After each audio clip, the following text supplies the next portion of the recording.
대화를 하다 보면 이런 말을 하는 분들이 계세요. 같이 얘기를 하다가 이제 한 분이 화장실을 가셨어요. 나와 있는 신자분이 저한테 그러는 거예요. 아, 신부님 아셔야 된다고. 저 여자 욕심 많다고. 근데 그 여자가 욕심 많은 걸 갖다가 이 여자는 어떻게 알았을까요? 자기가 욕심 많은. 그것이 궁금하더라. 간혹 이렇게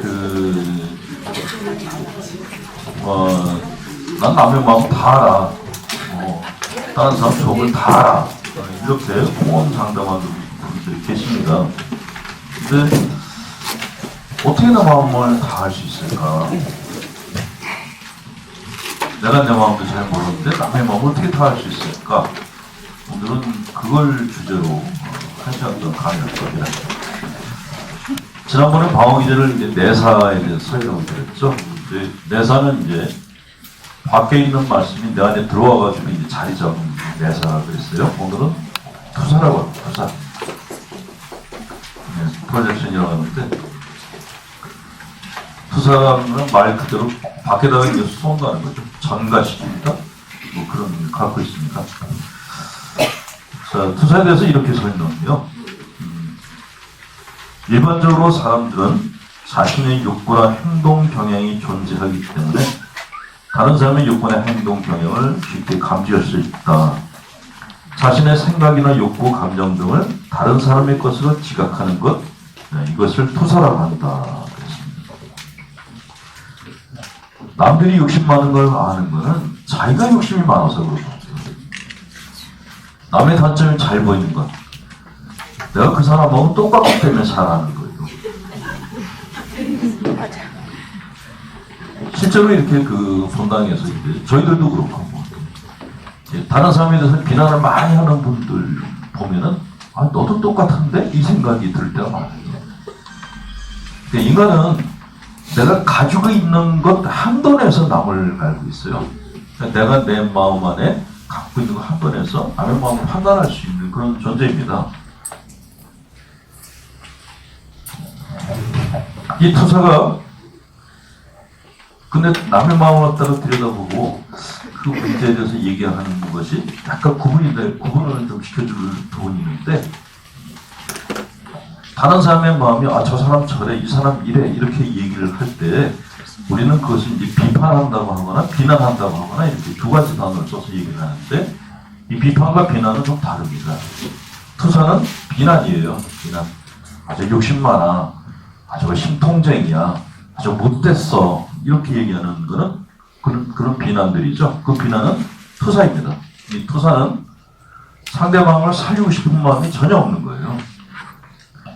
본당 신부 그 자매가 화장실 간 동안에 남은 자매가 본당 신부한테 그 자매 단점을 이야기하는 이유가 뭘까요? 자녀를 가까이 하지 마. 못된 거야. 가까이 하면 너도 신세 망쳐? 이런 생각이 뒤에 깔려 있는 거예요. 그러니까 그 사람을 살려주려는 의도가 전혀 없는 겁니다. 전혀 없어요. 네. 그 비난은 이건 그래서 살상용이라고 해요. 비판은 뭐죠? 비판은 어떤 문제에 대해서 감정 개입 없이 그냥 그 문제 자체에 대해서 얘기하고 고쳐가지고 더 잘 되게 하려는 의도로 얘기하는 것을 비판이라고 합니다. 비판과 비난은 전혀 달라요. 전혀 달라요. 근데 비판하는 사람하고 비난하는 사람이 뭐가 다른가? 다른 사람들 비난하는 사람들은 자기 문제를 전혀 안 보는 사람들이 비난을 주로 합니다. 전부 남의 탓을 합니다. 비판은 자기 문제를 아는 사람들이에요. 그 비판하는 사람들은 일방적으로 뭐라고 치지 않습니다. 내 생각은 이런데 어떻게 생각해? 이렇게 얘기를 하죠. 일방적으로 몰아붙이는 건 다 비난입니다. 비난. 네. 그래서 언론에 여러 가지 기사들이 뜨고 있는데, 기사 내용들을 보면서 이거는 이게 비판이 아니라 비난이야, 그런 느낌을 받을 때가 많아요. 그래서 이제 언론이 선동적이라는 그런 얘기를 듣기도 하는데 별로 좋지 않은 현상이죠. 자, 자기가 잡개심을 가지고 있으면서 다른 사람이 그럴 것이라고 생각하는 것. 자기가 욕심을 갖고 있으면서 남들이 욕심장이일 거라고 생각하는 것. 자신이 상대방을 부정적으로 보는 것. 자신이 상대방을 부정적으로 보면서 타인이 자신을 그렇게 볼 것이라고 생각하는 것. 이런 것들을 병적인 투사다라고 그렇게 얘기를 합니다. 자, 이 투사는 다른 사람들의 특정한 행동에 지나치게 민감하게 반응하고 그것에 대해서 심하게 부정적 반응을 보이는 사람의 심리에 투사가 개입되어 있다 그래요. 남들의 타인의 행동에 대해서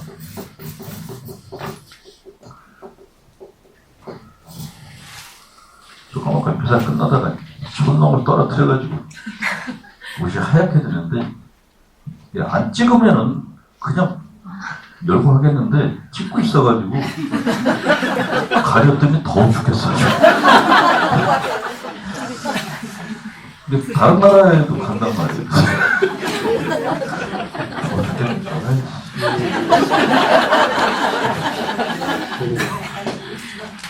이게 타인의 의식을 지나치게, 타인에 대해서 지나치게 이렇게 의식하는 거예요. 자아의식이 강하다고 얘기합니다. 다음 달에는 자아의식에 대해서 설명을 드리겠습니다. 병적인 자의식은 남들이 하는 말이나 이렇게 그 시선에 대해서 지나치게 민감한 게 이제 병적인 자의식이라고 합니다. 제가 그거에 관련 계속 카메라가 의식이 되는 거예요. 괜히 하자 그래가지고. 자, 타인의 행동에 대해서 1번 민감하게 반응합니다. 2번 근데 그 내용이 부정적이다. 부정적 반응합니다. 이게 투사라는 겁니다. 그 투사를 하는 사람들은 좋은 말을 한 적이 한 번도 없다는 거예요. 다 안 좋은 말만 합니다. 안 좋은 말만. 성당에 투사가 심한 신자들이 많으면요. 그 본당 신부들은 거의 다 임기 마치고 떠날 때 대머리가 돼서 떠납니다. 미치겠는 거예요. 그냥 부임한 날부터 사람들이 와가지고 뭐 저 사람들 가까이 하지 마라. 쟤들은 아니다. 이런 얘기를 하는데 이게 떠날 때까지 그 얘기를 합니다. 떠날 때까지. 뭔 일을 할 때마다 이렇게 저 사람은 하면 안 된다. 이런 얘기 가지고서. 그 투사가 심한 공동체예요. 그렇게 투사가 심한 공동체에서는 사람이 살기 힘들어요. 숨도 쉬기 힘듭니다. 자, 본당에서 투사가 심한 분들 중에 한 분이 할머니들이 이제 투사가 심한 편이세요. 여기서 할머니는 어떤 연령대부터 할머니인지는 잘 모르겠는데 일단 젊은 여자들에서 질투를 시작하면 할머니들이에요. 만약 이렇게 젊은 처녀가 본당신부 옆에 가도 그냥 마음에 흔들림이 없다. 그럼 젊은 여자예요. 근데 왠지 이렇게 우리 본당신부가 이렇게 젊은 여자들만 좋아하는 것 같아. 그럼 그 그분이 할머니라는 거예요. 이런 기준으로 이제 할머니를 잡고 이 보좌신부들이 이제 본당에 발령받아가면 이제 그 처녀애들이 잘 따르죠. 그 보좌신부 방에서 아예 그냥 살림을 차리잖아요. 거기서 먹고 놀고 그래요.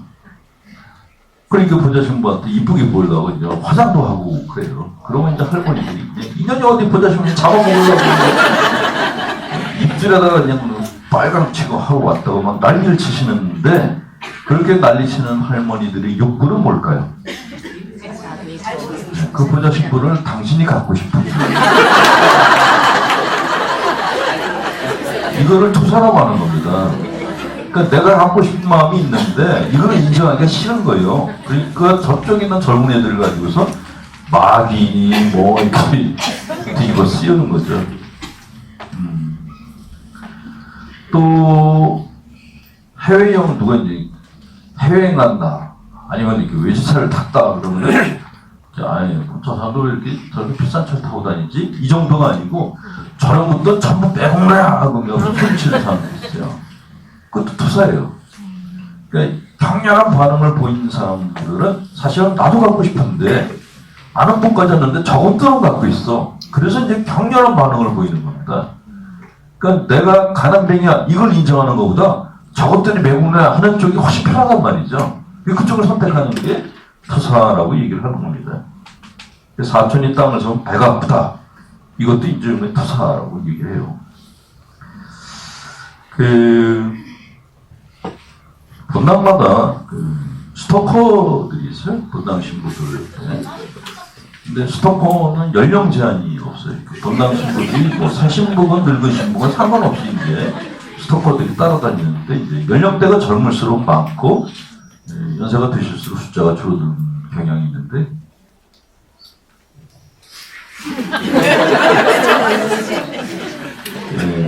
이 스토커들 같은 경우가 바로 이게 투사를 해서 심한 투사를 하는 경우인 겁니다. 그 스토커로 따라다니는 사람들한테 왜 그 신부를 따라다니냐 그러면 저분이 내 이상형이라고 아니면 내 아버지하고 비슷하다 아니면 옛날에 누구랑 비슷하다 이렇게 이제 그 자기가 갖고 있는 어떤 이상적인 대상을 갖다 거기다 투사시키고 따라다니는 거예요. 그래서 스토커들은 따라다니기도 아주 질기차게 따라다니면 떨어져 나갈 때도 너무 쉽게 떨어져 나가요. 아닌 것 같아? 그럼 바로 끊어버립니다. 그래서 많은 신부들이 상처를 입었죠. 난 좋아하는 줄 알았는데 다음에 더 잘생긴 신부가 오면 바로 방향을 바꿔가지고 그쪽으로 가는다.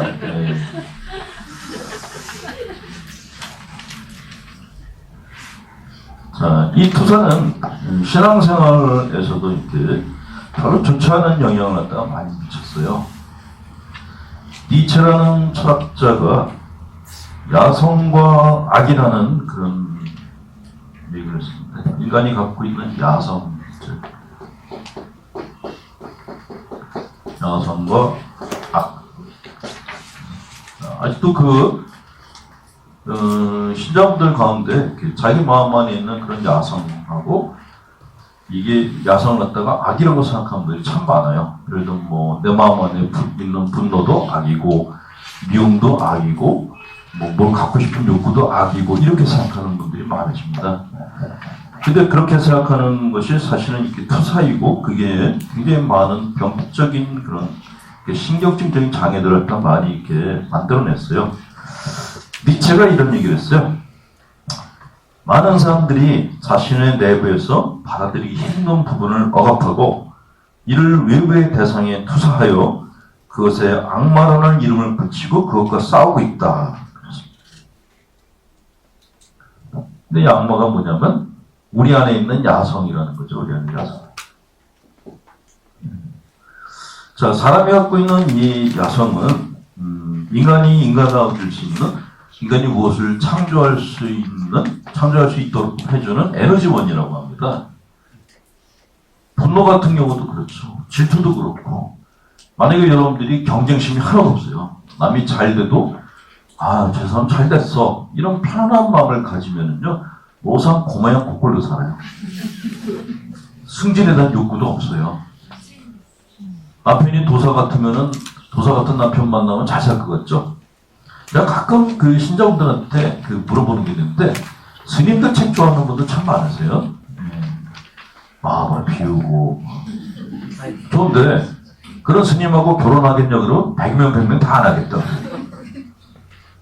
대개 그 소녀들이 배우자로 선택하는 남자들은 욕심 많은 남자를 선택합니다.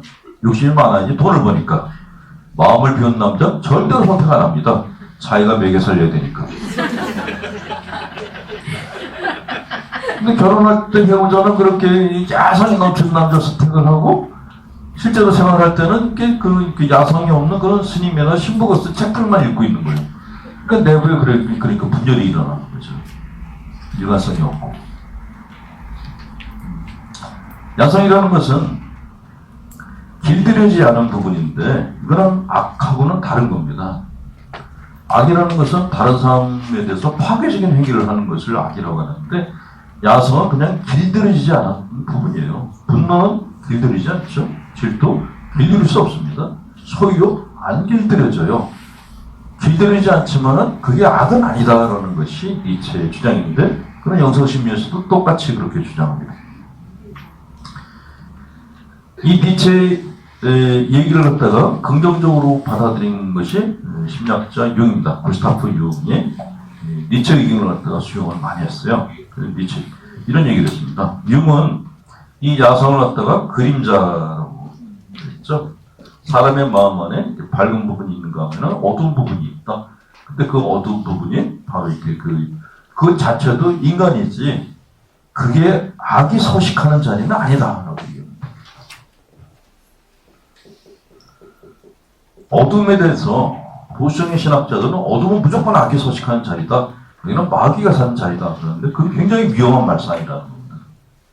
그냥 내 영혼 안에 있는 그림자일 뿐이지 그게 악이거나 그런 건 아니고 그냥 내 자아의 일부다라는 것이 융의 주장이라는 거죠. 자, 이 그림자, 내 안에 있는 그림자를 갖다가 투사를 해가지고 이것이 밖에 있는 악이 내 안에다 심어놓은 것이다라고 생각하게 되면 어떤 현상이 생기는가? 투사는 사람을 하여금 다른 사람에 대한 견해를 흐리게 하고 객관적 판단을 저해하고 그림자를 외부에 투사함으로써 자기 인격의 한 부분은 적대적인 쪽으로 남게 되며 소외된 그림자는 적이 되어서 나에게 보복을 가해한다. 어렵나요? 내 안에 있는 그림자를 갖다가 악이라고 생각하면 예를 들어서 이렇게 생각하시면 돼요. 여러분들 몸뚱이 중에서 어떤 부분이 악한 몸뚱이죠? 내 신체 부위 중에서 가장 악한 신체 부위가 어디예요?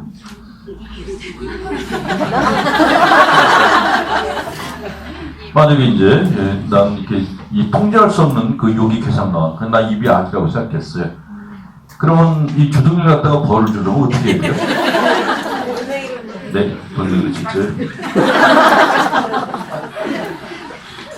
복음서에 보면 그 무덤가에서 헤매는 광인 얘기가 나요. 광인이 자기 몸을 짓지었다고 그래요. 그 짓지었다는 그 사람이 어떤 사람이냐면 바로 자기 안에 있는 어둠을 갖다가 악으로 인식한 사람이야. 자기한테 자기가 고통을 주고 있는 거죠. 근데 그 사람한테 가서 예수님이 가까이 갔더니 그 사람을 갖다가 통제하고 있는 그 악령이 그랬잖아요. 왜 오셨냐고. 주님의 아들이 바쁘실 텐데. 내 안에서 사실은 그건 악이 한 얘기가 아닙니다. 내 안에 있는 또 다른 자아가 얘기한 거죠. 내 안에 있는 자아들은 굉장히 많습니다. 건강한 자아가 있는가 하면 미숙한 자아가 있고 사악한 자아가 있고 그래요. 이런 자아들이 어떤 놈이 이렇게 내 안에서 주도권을 잡는가 하는 것이 굉장히 중요한데 근데 내가 내 안에 있는 그림자를 또 억압하면 할수록 내 안에 사악한 자아가 자리를 잡기 시작합니다. 이상 현상인 거예요. 우리는 우리 안에 있는 악한 본성을 갖다가 막 억압하고 막 이걸 갖다 통제하면은 내가 올바른 의지로 올바른 판단력으로 살 거라고 생각하는데 반대 현상이 나타납니다. 내 안에 있는 어둠 갖다 내가 수용하지 않으면 오히려 자학적인 현상이 나타난다는 겁니다. 그 엉뚱한 악이 내 안에서 판친다는 거죠. 가끔 이렇게 그 외국 영화 중에 그 사람 안에 자아가 뭐 3개인데 그 자아가 어떤 때는 뭐 선한 자아가 나왔다가 어떤 때는 악한 자아가 나왔다가 이렇게 그 분열적인 현상을 보이는 환자들 그런 영화 보신 기억이 있을 거예요. 근데 그렇게 분열적인 성향을 보이는 사람들의 특징이 자기 학대를 많이 하는 사람들. 되게 성격이 너무 착하거나 너무 고지식한 사람들이 그런 현상을 많이 보인다는 거죠. 그래서 융은 자기가 만난 정신분열증 환자들을 통해서 인간의 마음 안에 있는 그림자를 악으로 보지 말고 그를 수용을 해야지만 치료가 된다는 걸 깨달았어요. 그래서 사람들한테 그림자를 미워하지 말라고 그림자 대화하라고 그런 심치료 방법을 갖다가 시도를 했던 사람이죠. 지금의 영성심리도 같은 그 방향으로 가고 있습니다. 예전에는 무조건 전부 선악으로 갈랐어요. 그러니까 사람 마음 갖다가 선과 악으로 갈라놓으니까 내 마음이 편안한 날이 하나도 없는 거예요. 안에서 계속 전쟁이 벌어지죠. 근데 그걸 갖다가 또 신학자들이 영신전쟁이라고 또 이름까지 붙여놨어요. 저도 이제 이거에 한동안 빠졌었는데 영신전쟁이 뭐냐면 속이 뒤집히고 있다는 거죠. 편치가 않다는 거예요. 기독교의 영향으로 많은 사람들이 내부 인격을 신과 악마로 분열시켜놓고 싸움으로써 내전 상태에 빠져있다. 항상 통제하거나 외부로 투사해버림으로써 그러니까 뭐 악마의 짓이다라고 함으로써 내면 세계가 분열되어 버렸다라고 얘기하는 것입니다. 이게 심리치료사들이 보는 기독교예요.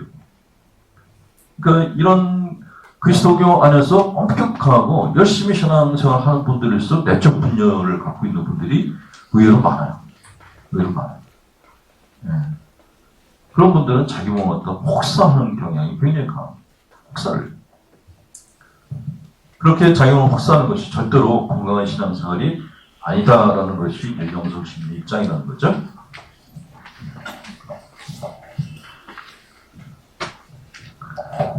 저는 제 수일만 보면은요, 이상하게 딴 때보다 더 배고프고. 보통 이제 제 수일날 저녁이나 점심을 단식하려고 그러면 이게 참 가능성이 희박해요. 아침을 굶어요, 보통. 전날 퍼지게 먹고 늦게 자요. 아침에 늦게 일어나가지고 그냥 잠자면서 걸릅니다. 네. 그러다 아침에 이제 한 10시쯤 일어나요. 10시쯤 일어나면 아침도 아니고 점심도 아닌 걸 하나 먹어요. 그 점심은 먹기 싫으니까 그냥 건너뛰고 또 점심도 아니고 저녁도 아닌 걸 또 하나 먹어요. 그리고 저녁도 아니고 밤처럼도 아닌 걸 갖다가 아닌 걸 또 먹어요. 그리고 잘라고 그러면 왠지 아침을 굶은 게 섭섭해서 또 하나 먹어요. 그 제일 수일만 되면 꼭 4끼를 먹는 거예요. 젊었을 때는 나는 이렇게 제일 수일만 되면 이렇게 먹고 싶은 게 많을까? 제가 저를 갖다 자책을 했습니다. 근데 자책을 하면 할수록 더 먹고 싶은 거예요. 그래서 처음에 그 얘기를 갖다 정당의 어른한테 얘기했더니 네가 뭐 걸신들린 마귀가 들려서 그렇다고 머리에 손을 얹고 막 기도해주고 그것도 열심히 받았어요. 이렇게 기도해달라고. 그래도 제 주일만 되면 계속 먹고 싶은 겁니다. 근데 우리가 금요일날 금요일날 금육하기가 진짜 힘들고 제 주일날 단식하기가 힘든 이유는 이 몸이 갖고 있는 특성 때문에 그렇죠. 예. 몸은 자기 나름대로 그 지각체계가 있습니다. 내가 자기를 갖다가 언제 굶길지 몸이 알아요. 개들도 하는데 몸이 모르겠어요. 개도 주인이 자기를 갖다 미워하고 밥을 안 주려고 그러면요, 개밥을 자기가 따로 챙겨놔요. 저 새끼가 안 줄 때 대비해가지고. 근데 몸도 그런 지각 능력이 있습니다. 제수혈이 가까워지면요, 몸이 지방을 갖다가 막 흡수를 하기 시작해요. 굶을 거니까. 굶는 거에 대비해가지고 온갖 이렇게 대비책을 다 만들어 놓고, 진짜 아침을 굶으면 그 다음에 이제 몸이 비상체계에 들어갑니다. 얘가 오늘 굶긴 거 보니까 내일도 또 굶길지도 몰라. 네 끼를 먹게 몸이 이렇게 나한테 이제 스트레스를 주는 거예요. 근데 실상 그 제수혈날 단식은, 이건 빗나간 얘기인데, 제수혈날 단식은 우리 신자분들은 무지막지하게 하고 있어요. 실제로 유럽 사람들 같은 경우는 그냥 먹는 걸 조금 덜 먹는 것뿐이에요. 생기 다 먹어요. 조금 덜 먹을 뿐이죠. 근데 우리는 그냥 굶어요, 굶어. 무지막지한 신앙생활을 하고 있는 거예요. 원주민 놈들은 다 먹고 그러는데, 이렇게 그냥 내사가 심한 민족들은 그냥 조금 먹는 게 아니라 아예 굶어버려가지고 열심히 신앙인 것처럼 이렇게 신앙을 증거하려다가 이렇게 죽거나 그래요. 그건 순교하고 전혀 다른 건데, 아사인데, 아사를 순교라고 그러면 안 되죠. 어쨌건, 단식을 하는 이유도 사실은, 주님이 죽으신 것에 대해서 죄책감을 갖고서 단식한다. 이거는 단식이 아니라 고문입니다. 내가 제수혈날 이렇게 식사를 적게 하는 것은 정신을 맑게 하기 위해서 하는 거지, 내 몸을 혹사하려고 하는 게 아니란 말이죠. 근데 우리 교회는 이상하게 자기 몸을 혹사하는 것이 마치 열심한 신앙인인 것 같은 그런 편견 속에서 이렇게 사순식이 보이는 분들이 굉장히 많아요. 그 사순절이 다 끝나면 그렇게 신경증 환자들이 대량 생산돼가지고 정신과 선생님들을 기쁘게 해주고 있어요.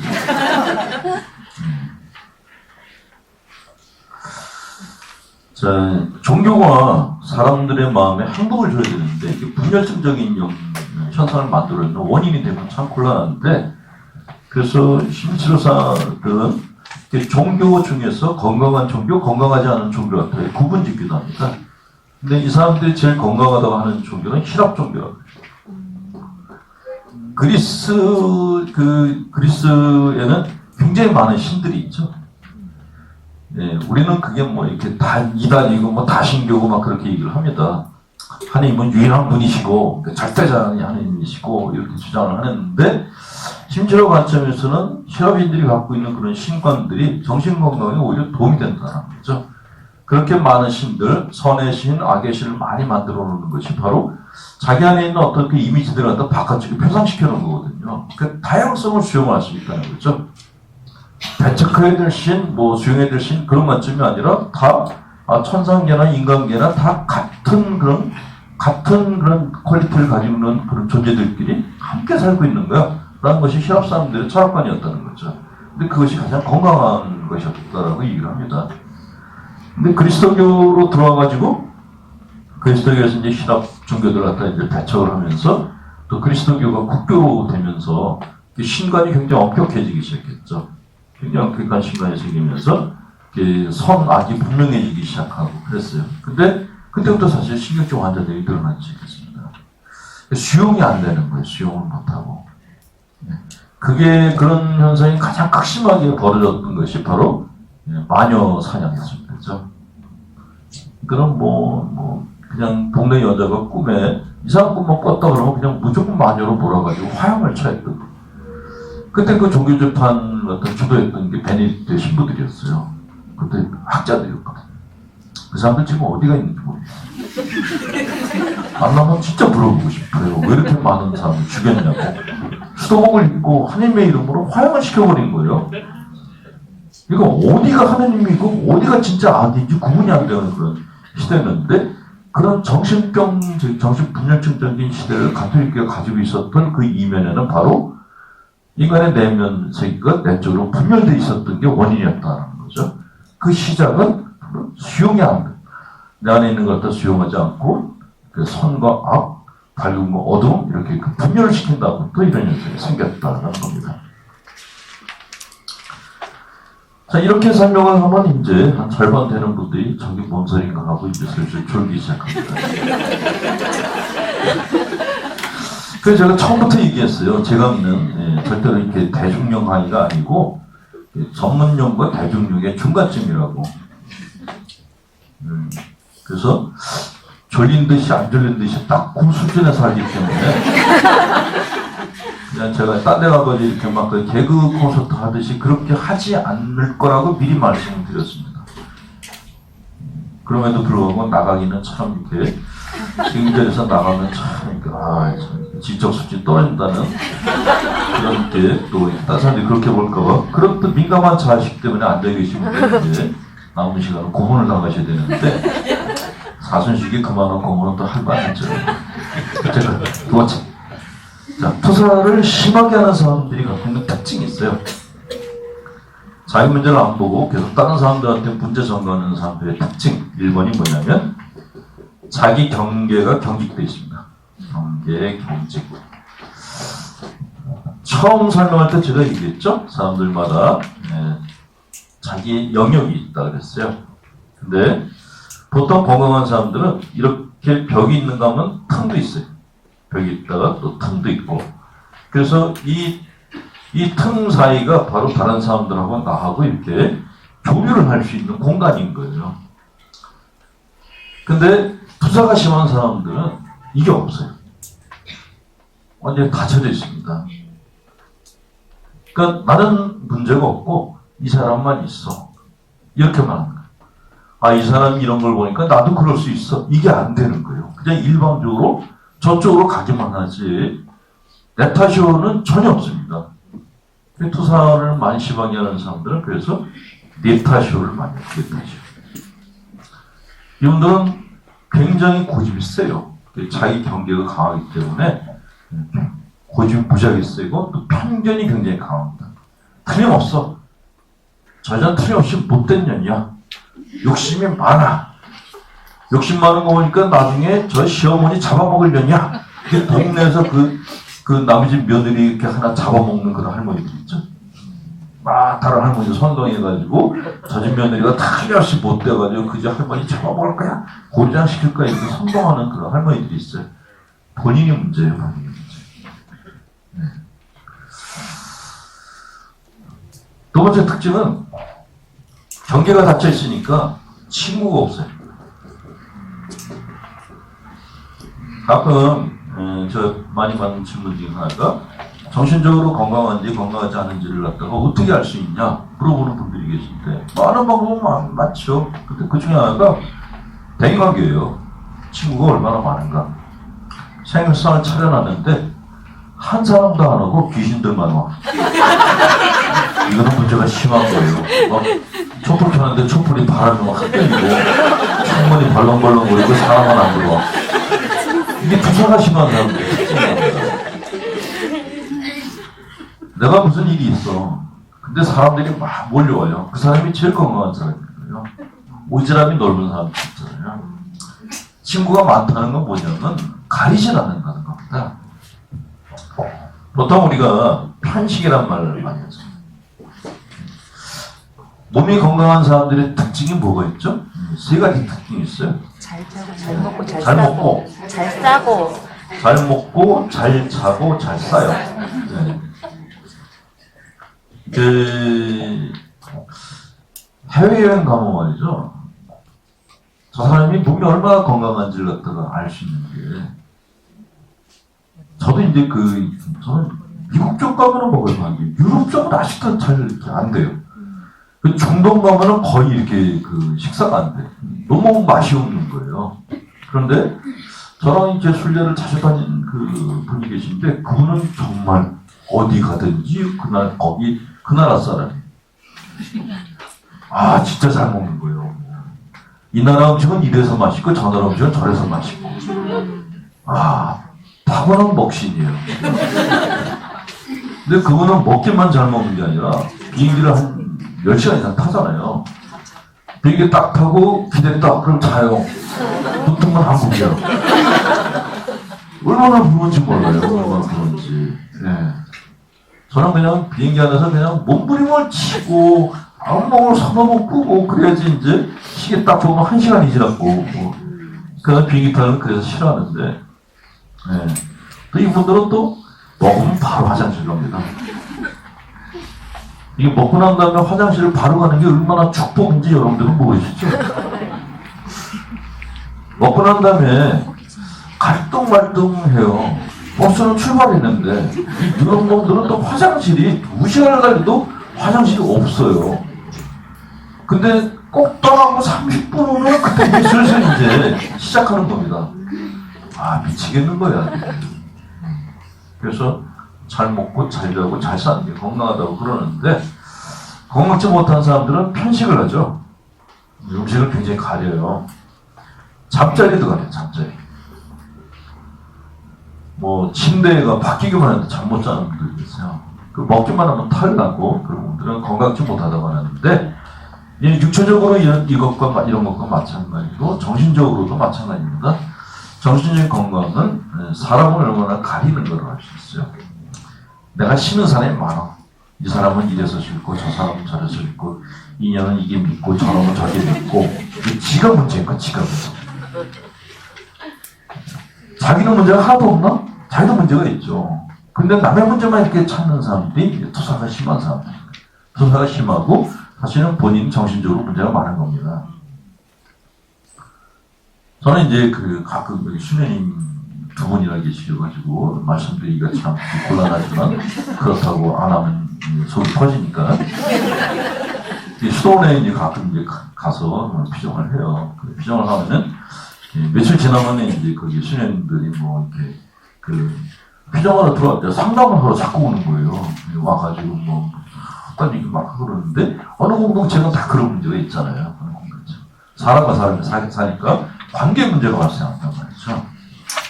근데 얘기를 할 때, 자기 문제를 얘기하면서, 내가 이렇게 다른 자매들 참 수용을 못한다. 근데 정말 어떤 자매 때문에 내가 힘들어 죽겠다. 이렇게 얘기를 하면, 그 자매가 성격장애자니까 사랑 안 해도 된다고. 이렇게 설명을 해줄 수가 있는데, 그렇게 얘기 안 하고 일방적으로 다 매도하듯이 얘기하는 분들이 있어요. 그런 얘기를 하면은 정말 입에서 그 말을 해주고 싶은 거예요. 수련에서 나갈 거는 너야. 그 얘기를 정말 하고 싶었는데, 네, 그랬다가 이제 그런 사람들은 또 그러고 나면 밖에 나가서 제욕을 하기 시작합니다. 그 신부가 사이코라서 그 자기가 비난했던 사람들한테 가가지고 그 신부가 니욕을 해서 이렇게 얘기할 가능성이 높아요. 그래서 이제 안 건드리고 그냥 이렇게 참고 고생이 많으시군요. 주님같이 이렇게 훌륭한 분이 이렇게 후진 수본이 있으면 안 될 것 같다고 나는 그렇게 생각해요. 좀 더 좋은 곳으로 옮기시는 게 낫지 않겠냐. 그 수님의 미모로 봐가지고는 밖에 남자들이 따라다닐 때 왜 이렇게 노처녀들끼리 사는데 여기를 왜 들어와 사시냐라고 띄워줘가지고 그 수도원에서 내보내요. 그렇게 몇 사람을 내보내가지고 내가 원장 스님들한테 얼마나 많은 칭찬을 들었지. 제가 이렇게 성격장애 스님들을 쫓아내는 그런 하나의 탤런트를 갖고 있어요. 무조건 존중해주고 칭찬해줘가지고 쫓아버려요. 그분들은 제가 아직도 자기들 갖다 사모하는 줄 알고.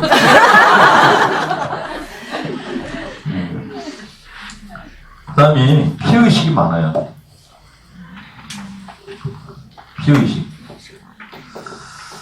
피의식이 심한 사람들은 참 살기가 힘든데, 피의식은 뭐냐면은 저 사람이 나를 미워해 라고 생각하는 거예요. 예를 들어서 이제 뭐 이렇게 강의를 하다가 웃으면서 강의하는데 어떤 분하고 눈이 마주쳤어요. 근데 그때 웃을 일이 아니고 그냥 심각한 걸 얘기를 해야 돼요. 그래서 심각하게 얘기했는데 아니 저기 아까 웃더니 왜 날 보고 이렇게 얘기하는데 날 미워하나 봐? 이게 피의식이라는 거예요. 그게 투사라는 거죠. 투사 심해서. 그 피의식이 많으니까 당연히 자신감이 없고 타인의 이목에 지나치게 예민하게 반응하고 심한 방어를 보인다. 자, 근데 이거보다 더 심한 문제는 뭐냐면 투사가 심한 분들은 한 사회 내에서 한 사회를 갖다가 대립 갈등 상태로 몰아가는 원인 역할을 하는 경우가 많아요. 우리나라 사회가 갖고 있는 독특한 사회 용어가 하나 있죠. 요 근래에는 종북, 종박. 참 신문에서 신조어도 잘 만들어냈는데 종북, 종박으로 딱 갈라놨어요. 이전에는 뭐였죠? 종북 그러면 빨갱이, 종박은 반동분자였어요. 자, 이렇게 사람에 대해서 저는 종북이야, 저는 빨갱이야, 저는 종박이야, 저는 반동분자야 이렇게 다른 사람에 대해서 일방적으로 렛대를 붙이는 이 행위 자체가 사실은 병적인 겁니다. 만약에 제가 여러분들 보고 여러분들이 저는 교육 용어 중에서 제일 싫어하는 단어가 냉담자라는 말이에요. 제일 싫어요. 냉담이라는 게 뭐예요? 그러니까 성당에 몇 번 안 나오면 그냥 냉담자로 그냥 렛대를 붙여버리는 거예요. 내줘도 하는데 찾아가가지고 그만 회도하라고. 본인들이 그 말뜻도 모르면서 회도를 하래요. 그러면 성당에 나가면 이렇게 그 선한 생활을 하는 거고, 성당에 안 나가면 이렇게 그냥 악한 생활을 하는 거고, 그렇게 이분법적으로 생각하는, 그렇게 생각하는 그놈이 미친놈이죠.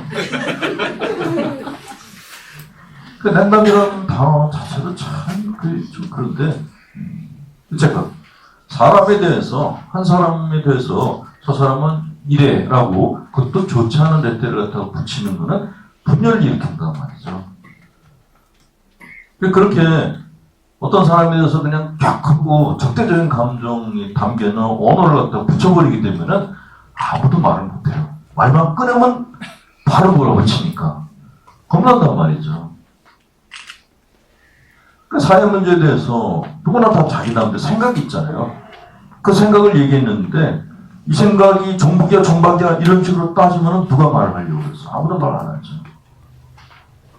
우리는 뭐 선진국이라고 그러는데 종북 종박을 따지는 걸 보니까 그 캄보디아에서 크메르루주군이 손바닥을 보고서 손이 거칠거칠 하면은 살려주고 거칠거칠 하지 않으면 죽였다라는 그 생각이 나는 거예요. 크메르루주군이 공산 크메르루주 정권이 들어서고 난 다음에 굉장히 많은 사람들을 죽였는데 그때 문필가였는데도 노동을 한 사람이 있었대요. 그 사람은 살려줬다는 거예요. 그냥 좀 때리기만 하고.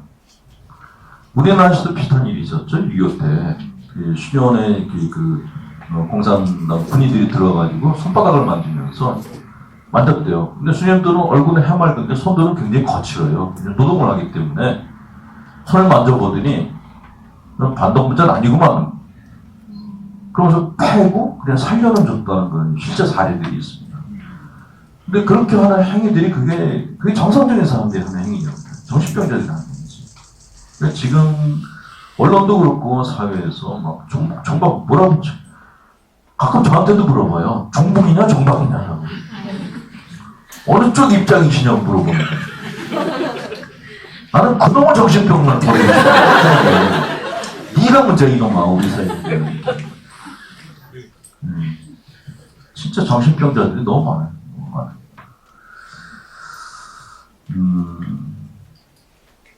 근데 이렇게 투사가 심한 이유는 근데 우리나라 같은 경우는 투사뿐만 아니라 이 투사는 사실 내사 때문에 생긴 거거든요. 내사가 심한 사람들이 투사를 하는데 우리나라 같은 경우는 내사 투사 이외에 또 하나의 문제가 있어요. 트라우마라고 그러는데 외상후 스트레스 증후군이라는 그런 게 있습니다. 전쟁터에서 전쟁을 하고 난 군인들은 정신적 외상을 입어요. 근데 이게 우리 쉽게 그냥 외상후 스트레스 증후군 그러는데 이 사람들이 전쟁 끝나고 고향에 돌아와서도 여전히 전쟁터에 있는 거예요. 마음이. 눈만 감으면은 시체들이 막 그냥 그 폭탄에 터진 시체들이 살조각이 떨어져 나가는 게 보이고 자기가 죽였던 사람들 얼굴이 보이고 그런다는 거예요. 악몽에 시달린다는 겁니다. 이게 트라우마죠. 그러니까 우리가 어떤 그 심각한 경험을 해가지고 영혼에 상처를 입는 것 같다가 이제 외상 스트레스 증후군이라 그러고 그 상처를 입은 것이 치료가 되면은 상처인데 치료가 안 되면 그걸 이제 트라우마라고 부릅니다. 근데 이 트라우마를 갖고 있는 사람들은 투사가 굉장히 심해요. 그러니까 국민들끼리 같이 이렇게 평안하게 살려면은 다른 사람 문제를 보지 말고 자기 문제를 보러 훈련하다 먼저 해야 되지 않나. 그리고 난 다음에 다른 사람의 입장에 대해서 난 그렇게 생각하지 않는다. 이렇게 얘기를 하면은 그런 대화도 되고 비판이 되는 거죠. 근데 내 문제를 안 보게 되면 바로 비난으로 바뀐다는 거죠.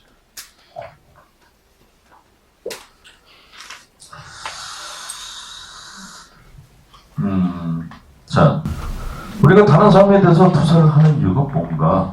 첫 번째 이유는 자, 여러분들이 어떤 행동이나 말이나 행동을 할 때 그 동기가 뭐죠? 너무 어렵게 물어봤나? 왜 결혼하셨어요?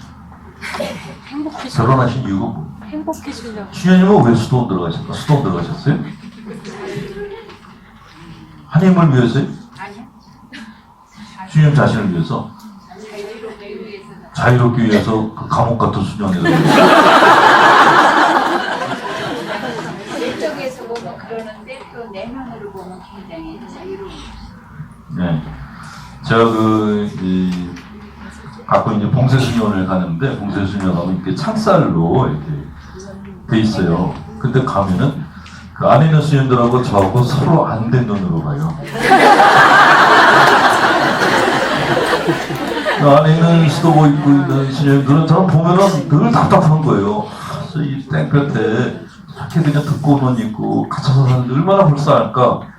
근데 그 수녀들은 저를 갖다가 또 그 험난한 바깥 세상에서 사제라는 신분에 묶여가 얼마나 힘들게 살까 그런 눈으로 보는 거예요. 그래서 서로 안 듣다는 눈으로 보는 거예요. 그런데 빅터 프랭클이라는 심리학자가 그런 얘기를 했죠. 인간이 행복감을 느끼는 때는 언제냐면 지금 이 순간에 자기 삶의 의미를 가질 때 그때 행복하다고. 그래서 인간은 감옥 안에서도 행복할 수 있다. 그러니까 행복을 가질 수 있는 주체는 남들이 주는 게 아니라 나다. 내가 선택할 수 있는 거지 남들이 줄 수 있는 게 아니다라고 얘기를 했는데 그분 얘기가 정말 의미심장하게 들리는 거는 그분이 그 죽음의 수용소에서 살아남은 분이거든요. 자기 자신한테 끊임없이 삶의 의미를 부여를 해준 거예요. 그래서 그 악몽 같은 세월을 갖다 견뎌냈던 겁니다. 그분이 쓴 책은 빅터 프랭클은 제가 정말 추천해드리고 싶은 심리학자인데 빅터 프랭클이고 이분이 한 게 로보테그라피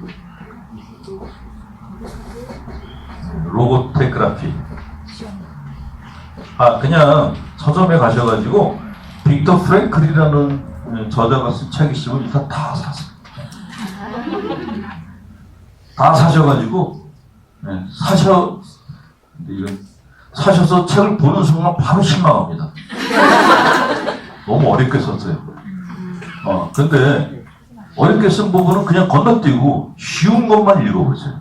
쉽게 설명되어 있는 상황을 설명하거나 그런 부분만 줄곧 한번 읽어보십시오. 아주 이렇게 저는 죽고 싶은 마음을 가진 분들한테 이분 책을 많이 권해요.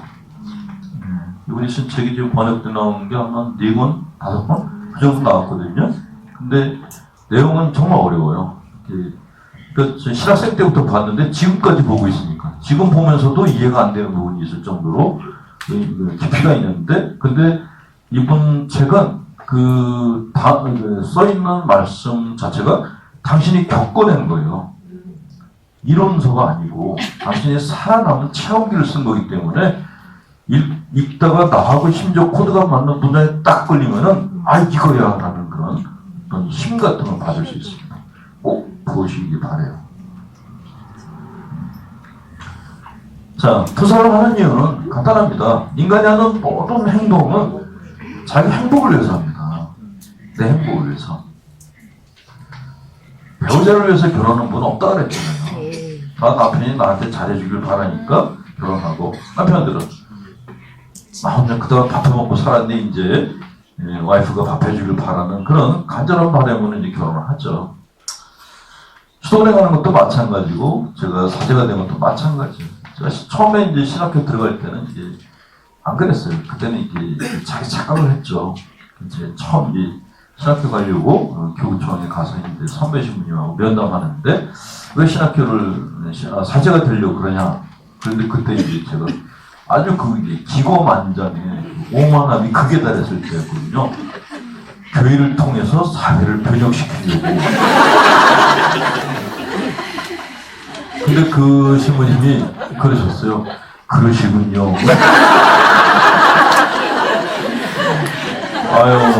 만약에 제가 면담 신부 같았으면 쉽게 정신 차려 쉽게 하고 쫓아냈을 텐데, 그분이 그냥 제가 가라앉지도 않았는데도 그러시군요. 열심히 사제가 되시기 바랍니다. 그리고 목회를 해주시는 거나요? 지금까지 살아남았죠. 고마운 분이에요. 제가 근데 신부생활을 하다 보니까 이게 내가 날 위해서 선택했구나. 그러니까 제 가정사를 돌아보면서 내가 내 삶을 갖기 위해서 내 행복을 위해서 선택하다 보니까 여기까지 온 거구나 하는 게 보이더라고요. 근데 모든 사람들이 다 똑같아요. 모든 사람들이 다 자기 자신을 위해서 삽니다. 하나님 위해서 산다? 안 그래요. 껍질을 다 열어보세요. 다 자기 자신을 위해서, 남들을 위해서 희생하는 사람들 다 자기 자신을 위해서 합니다. 수단에 가서 병을 얻은 이태석 신부 한국에서는 불행했어요. 여기 있는 게 힘들다는 거예요. 거기 가야지 행복하다는 거죠. 왜냐? 거기 가면은 나를 필요로 하는 사람들이 너무 많으니까 행복하죠. 인간이 가장 행복할 때가 언제냐? 불러주는 사람 많을 때요. 그냥 불행한 사람 아무데나 안 불러줘. 그 사람이 가장 불행해요. 그러니까 날 필요로 하는 사람이 많을 때 이거는 가장 자기 삶에 의미가 있다고 생각하고 뭔가를 해야겠다는 생각이 들어요. 저도 사실 심리치료 공부하기 전에는 사제생활의 의미를 잘 몰랐어요. 그냥 처음에 보잡 때는 그냥 미사만 해도 신자분들이 기뻐하시니까, 보잡 때는 그냥 웃기만 해도 신자분들이 좋아졌어요. 뭐 깐나래가 깔깔대고 있으면 엄마 아빠가 같이 깔깔대고 웃는 거 있잖아요. 새 신부들을 보는 신자분들의 눈은 그래요. 애기 신부라고 그러면서 그냥 그 신부가 뭐 조그만 애교만 부려도 그냥 막 다들 그냥 좋아하셔가지고 성인 신부 났다고 그러십니다. 그러니까 이제 보좌 신부들 같은 경우에 온갖 애교 짓을 다 해요. 근데 그걸 언제부터 못하는가? 주임 신부 되면서. 보좌 신부가 되면 결정권이 생깁니다. 거절을 해야 되고 안 된단 말이에요. 그때부터 이제 욕을 먹기 시작하는 거예요. 욕 먹으면은, 인간이 욕을 먹기 시작하면 그때부터 천덕꾸러기가 돼요. 심리적으로. 그러니까 이제는 미운 신자, 이쁜 신자 가리기 시작하고 술 처먹기 시작하고 이제 딴짓하기 시작하는 거예요. 개나 사람이나 똑같아. 이쁘게 키우면은 이제 이쁘게 키우면 명견이고 미워하면은 똥개 되는 거 똑같아요. 사람이나 개나 신자. 근데 그렇게 살면서 처음에는 이렇게 조그만 어떤 뭐랄까 연예인 같은 제스처만 취해도 사랑을 받았는데 이게 분당 신부가 돼가지고 보좌 신부가 똑같이 행동하면은 망령이 들었다고. 보좌가 막 노란색 물들이고 막 춤을 추면은 신당에 박수 치는데 분당 신부가 그렇게 하면 저거 갔어. 그러니까 옛날에 쓰던 방법까지만 인기를 얻을 수가 없으니까 계속 시도하다가 안 되면 생기는 게 무기력증이에요. 무기력증에 걸리면 그때부터 이제 미사가 일이 되는 거예요. 하기 싫어 죽겠는 거죠. 보좌한테 다 시키고 나가지도 않아요. 그냥 빈둥빈둥 거리면서 TV만 보고 강론도 맨날 그냥 지난주에 했던 것도 하고 나는 거 베개다가 또 하고 그 신자들이 이렇게 영혼 없는 강론이라고 해도 아 인간의 영혼이 다 그런겨 그러면서 그냥 넘어가려고 그러고 그러죠. 제가 그랬거든요. 10년 차까지 진짜 사제생활에 의미가 없더라고요. 먹고 나가자니 나가서 먹고 살 길이 없고 남아있자니 이게 절박한 것 같고 진짜 고민을 많이 했는데 다행히 저는 정말 그때 이제 심리치료를 만났어요. 근데 심리치료를 만나고 나서 아 제가 이쪽으로 탤런트가 있구나 하는 것을 알고 그리고 제가 강의하고 다니면서 상담하고 그러면서 저를 필요로 하는 사람들이 생기더라고요. 그때부터 공부하고 싶어진 거예요. 그게 한 10년 이상이 걸렸죠. 그러니까 내가 행복하게 사는데 나 혼자 힘만으로는 안 돼요. 제가 10년 박사학위를 받아갖고 왔어요. 근데 아무도 내 강의를 들으러 오질 않아. 강의시간은 딱 정해서 강의실까지 만들었는데 한 사람도 안 오고. 그럼 어떻게 되겠어요? 바로 걸리는 게 우울증입니다. 우울증이 그래서 오는 거예요. 근데 여기서 이 많은 분들이 기다리시잖아요. 제가 괌에 갔다 와가지고 몸살에다가 뼈도 안 풀리고 막 몸이 막 으실으실 아픈 거예요. 근데도 기다릴 분들을 생각하니까 강의 준비를 해야겠는 거예요. 아픈데도 그냥 계속 봤어요. 책을 보고 노트를 보고 그랬는데 신기하게 딱 차 타고 명동상을 와서 상담 와가지고 주차시켜놓고 여기 내려오는 동안에 아픈 게 싹 없어졌어요. 아 그래서 이게 중독이라는 게 이런 거구나. 그러니까 싸이가 그랬다고 그러잖아요. 싸이가 무대에서 그렇게 펄펄 뛰잖아요. 무대 밖에 내려가면 쭉 쳐져 있대요. 그러니까 사람만 많으면 살아나는 거예요. 근데 제가 그런 거예요.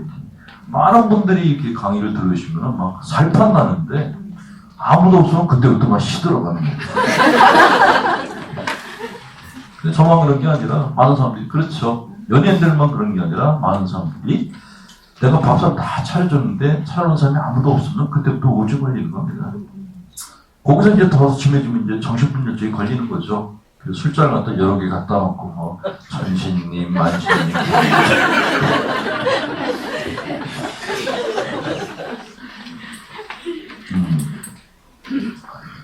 자, 마귀를 찾는 분들이 참 많으세요. 이것도 마귀, 저것도 마귀. 예. 근데 왜 내 안에 있는 그 좋지 않은 걸 갖다가 마귀라고 할까요? 이유가 뭘까요? 이게 내 거다라고 생각하는 게 사실 불편해요. 내가 내 문제를 본다는 게 정말 쉬운 일이 아닙니다. 여러분들 중에 이 사람들 많은 데서 일어나셔가지고 자기 결점 얘기할 수 있는 분 계세요? 밴댕이 소갈딱지에다가 도망보 환장하고 이런 얘기 할 수 있는 분 없단 말이에요. 그만큼 우리는 우리 안에 있는 결점부터 보고 싶어 하지 않는 본성이 있어요. 왜냐? 인간은 태생적으로 이기적이에요. 이기적. 그러니까 태어날 때부터 인간은 자기 자신만을 위하고 싶은 욕구를 갖고 태어난 존재들입니다.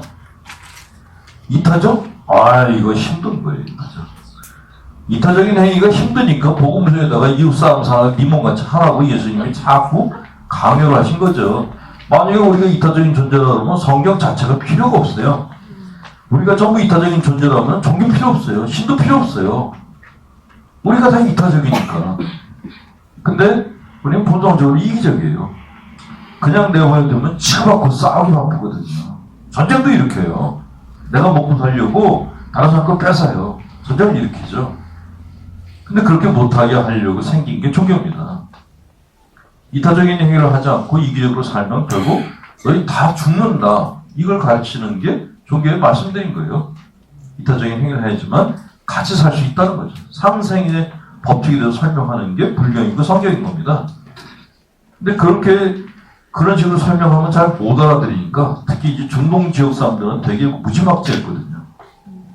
이해는 이로, 눈엔 눈으로 이렇게 살던 사람들이 중동 지역 사람들이에요. 그 사람들한테 설명하려니까 이게 뭔가 그냥 얘기하면 안 되고 뭔가 강조를 해야 됐던 거예요. 그래서 네 이웃 사람 사랑하기 갖다가 네 몸뚱아리처럼 하라고. 거의 그 예수님이 이렇게 뭐 너희 이웃 사람 사랑하기를 이렇게 얘기를 하신 게 아니에요. 너희 이웃 사람 사랑 네 몸뚱아리처럼 살아 이 새끼야 그러면서 말이지. 그게 이제 행복선언이라고 우리는 이렇게 써놨는데 사실 정확하게 쓰면은 이 새끼야 선언이죠. 알아들을 줄 알아요. 아이 그렇게 안 하셨어요. 알기도 못 알아듣고 시키다. 그렇게 얘기하셨다고요. 근데 그걸 우리는 너무 이렇게 그냥 연하게 써놓은 거죠. 연하게. 예수님은 성격 있는 분이었어요. 그렇게 성질 부리셨으니까 33살에 돌아가셨지.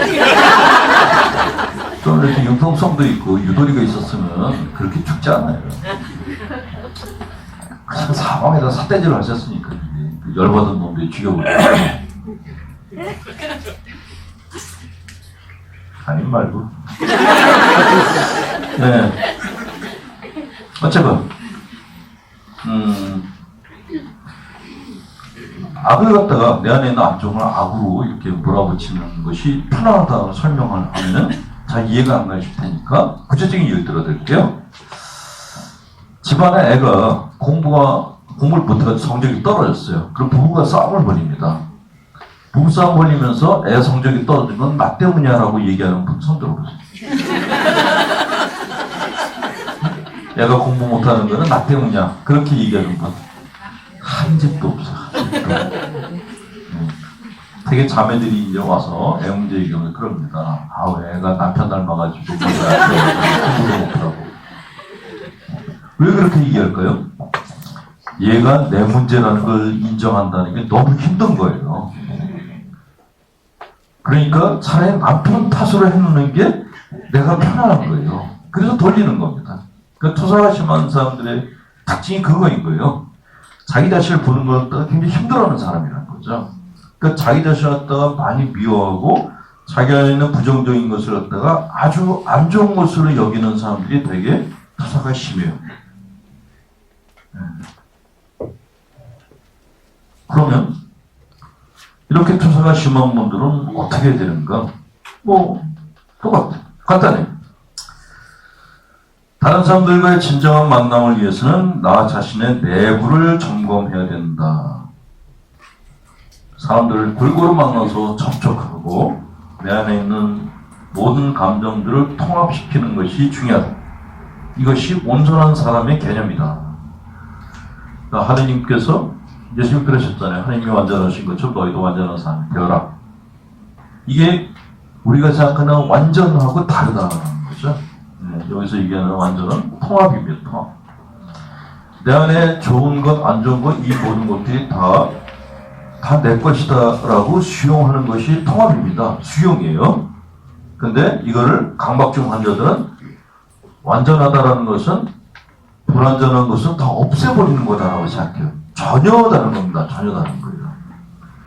이런 식으로 완전을 추구하는 사람들이 걸리는 병이 세심증. 거기 제일 많이 걸리죠. 병적인 죄책감. 여기 제일 많이 걸려드는 거예요. 죄짓지 않는 삶. 이걸 이상으로 삼고 사는데 그런 삶은 없어요. 네. 인간의 삶은 죄를 짓고 사는 내 인생을 내가 그냥 데리고 사는 것이 그 인생입니다. 내가 내 안에 있는 정말 아무리 노력해도 변하지 않는 그 부분을 내가 끌어안았을 때 밖에 있는 내 마음에 들지 않는 사람을 내가 받아들일 수가 있어요. 내 문제를 보면 남의 문제가 아니, 나도 그런데 그러면서 남을 이해하게 된단 말이죠. 근데 내가 문제가 하나도 없어. 그러면 다른 사람에 대해서 용서가 안 돼요. 그래서 옛날에 이런 일이 있었다고요. 미국에서 굉장히 유명한 대학에서 박사학위를 갖다 받은 그런 사람이 있었는데, 박사학위 받은 사람이 있었는데, 심리학 박사학위를 받았는데 상담가 자격증을 안 줬어요. 이 사람이 항의를 했는데, 그래서 치료학회에서 이 사람한테 해준 말이 그거예요. 당신 너무 순탄하게 자랐다. 엘리트 코스만 밟은 거. 한 번도 낙오를 한 적이 없어. 실망하거나 이런 게 없는 거예요. 늘 수석을 했고, 집안도 좋고, 배경이 너무 좋은 거예요. 상처받을 일이 없었던 거예요. 본인은 자기도 힘들었다 그러는데, 그건 힘든 게 아니었던 거죠. 애교죠. 이렇게 너무 이렇게 그냥 뭐 원만하고 이렇게 별 문제 없이 자란 사람들은 절대로 남이 힘든 거 이해 못 합니다. 가난한 사람들을 이해하는 거는 가난에 쩌들어본 사람만 이해를 해요. 부자들 중에서 없는 사람들한테 자기 돈을 갖다 막 갖다 주는 사람들이 있어요. 그 돈을 버는데 힘든 것을 겪었던 부자들은 사회복지사업을 합니다. 근데 재산 물려받아가지고 뭐 그냥 한량으로 자란 애들, 얘네들은 절대로 가난한 사람들한테 수장 안 줘요. 오히려 가난한 사람들 거 다 등쳐먹고 살아요. 그 인간이 그 상담심리에서는 상담가든 그래서 인생에서의 모든 갈등, 상처를 갖다 겪은 사람들이어야 된다. 책으로만 사람을 알 수 있는 게 아니거든요. 본인이 겪어야죠. 본인이 정신적인 외상도 입어보고 본인 상처도 받아보고 절망도 해보고 그 우울감이 늪속에서 허우적거리다가 거기서 한번 빠져나와 보기도 하고 그래야지만 날 찾아오는 사람들을 갖다가 공감해 줄 수가 있어요. 공감. 인간을 변화시키는 가장 큰 수단은 공감입니다. 공감. 네. 근데 이 공감은 인생 경험이 많은 사람들이 있어요. 공감을 잘해요. 근데 순탄하게 자란 사람들은 믿음을 갖고 기도해봐. 고지를 떠는 거예요. 듣는 사람 입장에서 어떻겠어요? 니년이 당해봐라. 그런 얘기가 나오나. 이렇게 그런 생각이 들 수밖에 없다는 거죠. 그래서 예수님을 갖다 예수님 부를 때 우리가 상처 입은 치유자라고 부르는 이유가 그래서 그런 겁니다. 근데 사실 예수님은 상처 받을 시간이 없었잖아요. 이렇게. 갖다 붙이지 마. 그렇게 갖다 붙였는데 예수님 성사에 돌아가시고 인생을 안 해서 40분 때쯤 나이 돌아가신 거예요. 그러니까 당신이 이렇게 고난을 겪으셨다 그랬는데 고난을 겪은 거는 부모님이고 아기 때 이집트 갔다 왔으니까 그 기억이나 나겠어요. 나대를 떠나가지고 이집트 피신살이 같은 거는 요셉하고 마리아였죠. 한날에 이건 뭐 하겠어요. 그냥 엄마 품에 있다가 갔다 오고 그리고 이렇게 소년기를 갖다 보낸 건 이제 나자렛에서 보냈다 그러는데 그때는 이제 가정이 안정돼 있었고 그리고 예수님이 또 이렇게 좀 부모님께 순종하지 않는 성격이었어요. 약간 문제가 된 일이 있었죠. 12살 때 갑자기 이렇게 없어져가지고 부모님이 찾게 만들었잖아요. 그래서 성전에서 율법 교사들하고 토론하다가 이제 부모님이 찾았는데 뭐라 그랬습니까? 아, 죄송합니다. 저를 찾느라 고생하셨죠? 이렇게 얘기 안 했어요. 아주 시간방진 일이었죠. 여러분들 12살짜리가 그렇게 얘기를 하면요. 싸대기 맞아요. 싸대기. 듣고보면 거기 다 한번 찾아보세요. 정말 기가 막히잖아요. 엄마 아빠가 놀라가지고 애를 찾았는데 미안하다 익숙해지면 한마디도 안 하고 말이야. 내가 이 자리에 있어야 될 것 같다. 어쩌고저쩌고 막 12살짜리 12살은 몇 학년이에요? 5학년이요. 다 죽이죠.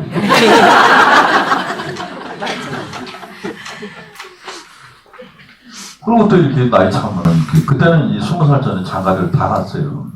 장가도 안 갔어요.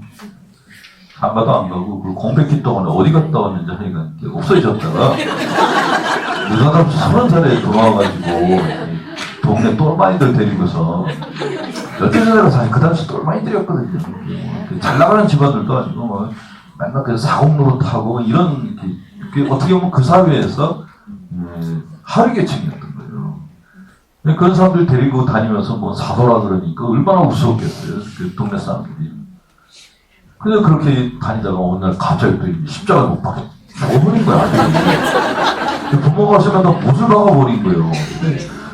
여러분들이 그 신앙의 눈으로 성경을 보지 말고 내 아들이 이렇게 살았다고 어떻게 했을까 내가 한번 그런 관점에서 성경을 보세요.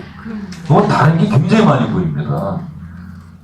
그리스도교에서 초기회 때 그리스도를 갖다 너무 이렇게 그 인성화시키는 것에 대해서 반발하는 그런 신학 현상이 생겼어요. 그래서 너무 신성화시킨 거예요.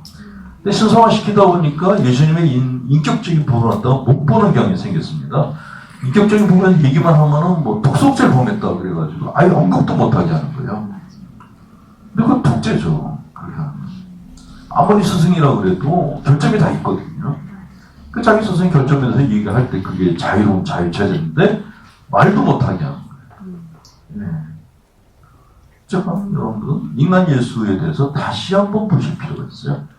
그래야지만 그분의 다른 면을 봐야지만 그분이 하신 말씀의 다른 면도 보이기 시작합니다. 지금 우리는 너무 오랫동안 길들여져 와 있어요. 성경을 보는 시각이 하나로 길들여져 있어요. 하나님의 아들이신 예수 그리스도에 딱 포커스가 맞춰져 있습니다. 다른 게 용납이 안 돼요. 그래서 투사가 심해요. 가톨릭 신자들이.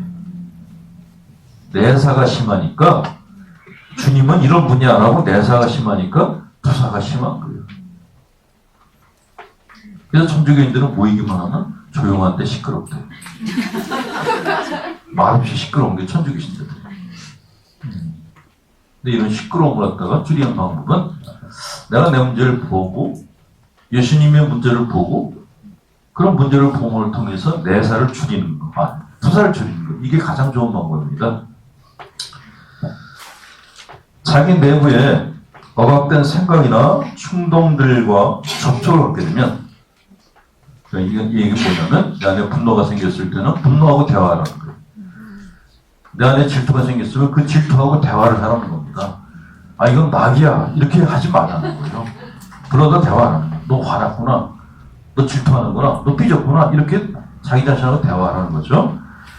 이렇게 억압된 생각이나 충동들과 접촉을 갖게 되면 이 부분들과 차츰 화해를 하게 되고 타인과의 관계에서도 올바른 만남을 가질 수 있다. 그랬습니다. 네. 이게 본래 네타쇼의 의미라는 거죠. 네타쇼라는 게 모든 게 다 내 책임이다. 그런 뜻이 아닌 겁니다. 그게 아니고 문제가 생겼는데 그 문제를 해결하는 키는 내 안에 있다는 의미로 네타쇼라는 운동을 벌이고 있는 거죠. 어떤 정신의 학자가 그 신자분들을 모아놓고 강의 시작할 때 그런 얘기를 했대요. 네타쇼가 신경적 원인인 거 아시죠? 그랬다는 거예요. 근데 그건 너무 단견입니다. 네타쇼의 본래 의미는 그런 뜻이 아니에요. 네타쇼는 내 문제를 봐가지고 투사를 줄이자는 겁니다. 근데 이게 옆으로 빗나간 거예요. 모든 걸 다 내 탓이라고 하니까 병적인 죄책감이 생기고 병적인 죄책감이 신경적 증세를 만들었던 겁니다. 그런 죄책감을 가진 사람들이 정신병을 찾아가니까 정신과 의사들이 볼 때는 가톨릭 교회가 정신병자 양산하는 데구나 이렇게 본 거예요. 그래서 미국의 정신과 의사들 중에 어떤 놈들은 자기네가 현대판 사제다라고 얘기하는 놈들도 있었어요. 만나기만 하면 모가지가 다 비틀어버리고 건방진 놈들이었어. 성경도 모르는 놈들이. 네. 성서의 말씀을 갖다 잘 보시려면은 성서 복음서에 나오는 예수님의 말씀을 잘 이해하시려면은 인간 심리를 잘 이해하셔야 됩니다. 왜냐? 주님은 인간을 이해하기 위해서 내려오신 분이에요. 인간을 이해하는 관점에서 말씀하셨던 분이에요. 그러니까 우리가 우리 마음을 모르면은요, 절대로 복음서의 말씀을 갖다 정확하게 볼 수가 없어요. 오히려 편견과 어떤 경험 컴플렉스에 의해서 왜곡된 해석을 할 수가 있습니다. 그게 병을 만드는 원인이 됩니다. 다시 한번 강조하지만 강의뿐만이 아니고 평소에도 이렇게 심리학책을 보시면서 심리학책을 갖다가 남의 마음 보려고 공부하지 마시고 자기 거 보려고 공부하세요. 문제가 발생했을 때 예를 들면 난 지금 우울증이야. 그 우울증 책을 다 사다 갖다 보세요. 처음에는 우울증을 고치기 위해서 공부를 하는데 나중에 가서는 우울증 환자들한테 치료주는 상담으로 바뀝니다. 공부하면 할수록. 인간의 마음은요, 이해받으면 받을수록 좋은 방향으로 바뀌어가요. 무관심 당하고 미움받고 이해 못 받았을 때 그때 안 좋은 방향으로 갑니다. 근데 내가 나 자신을 이해하면서 노력하기 시작하면요, 내 마음이 바뀌기 시작해요. 그게 회개예요. 회개라는 게 죄 안 짓고 살고 뭐 이렇게 성대가만 나오고 이게 아니란 말이죠. 그건 외적인 거고, 내적인 회개는 내가 내 마음을 살리는 겁니다. 내가 내 마음을 살리는 것은 내가 나를 이해해 주는 거예요. 이해해 주는 방법은 책을 보시고 공부하시고 묵상하시는 겁니다. 내가 나 자신에 대해서 묵상하시는 것이 가장 좋은 심리치료 방법입니다.